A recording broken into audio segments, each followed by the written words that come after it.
साथ न्याय करा, हमारे बेटा को मार डाले, इन लोग सब मिल के मारे हैं, हमारे साथ न्याय करो, जो सबके हमारे भाई बंधु बन के हमारे जाति जाता। आपको बिल्कुल न्याय मिलेगा आंटी, बिल्कुल न्याय मिलेगा आपको। हमारे भैया सुखाना की न्याय रहना, हमारे भैया को मार डाले,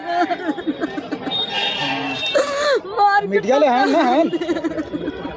आंटी, जिस तरह से बॉडी आपको दिखाया गया, आपको क्या लग रहा है? हम सब कान तक जाएंगे, टांग दिया, कान तक जाएंगे सर।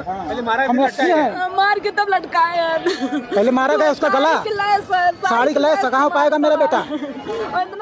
पब्लिक सिटी न्यूज धक्कादायक मोठी बातमी। पॉक्सोच्या आरोपीची पोलीस कोठडीत आत्महत्या, जरीपटका ठाण्यात उडाली खळबळ।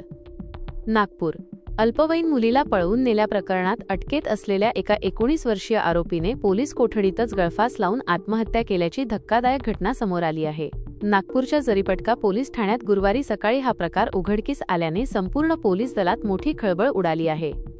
मनोज कुमार रामजी भाटिया 19 असे मृत आरोपीचे नाव असून तो मूळचा उत्तर प्रदेशातील प्रयागराज जिल्ह्यातल्या हंडिया गावातील रहिवासी होता। नेमकी घटना काय? मिळालेल्या माहितीनुसार मनोज कुमार हा शिक्षणासाठी उत्तर प्रदेशातून नागपुरात आला होता। जरीपटका भागात राहत असताना त्याने एका अल्पवयीन मुलीला तिच्या राहत्या घरातून पळवून नेले होते। या प्रकरणी मुलीच्या कुटुंबियांनी अपहरणाची तक्रार दाखल केली होती। तपासादरम्यान जरीपटका पोलिसांनी प्रयागराज पोलिसांच्या मदतीने उत्तर प्रदेशातून आरोपीला ताब्यात घेतले आणि मुलीसह नागपुरात आणले।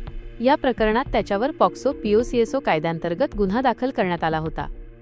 कोठडीत संपवले जीवन। विशेष म्हणजे बुधवारीच न्यायालयाने मनोज कुमारला 2 दिवसांची पोलीस कोठडी सुनावली होती।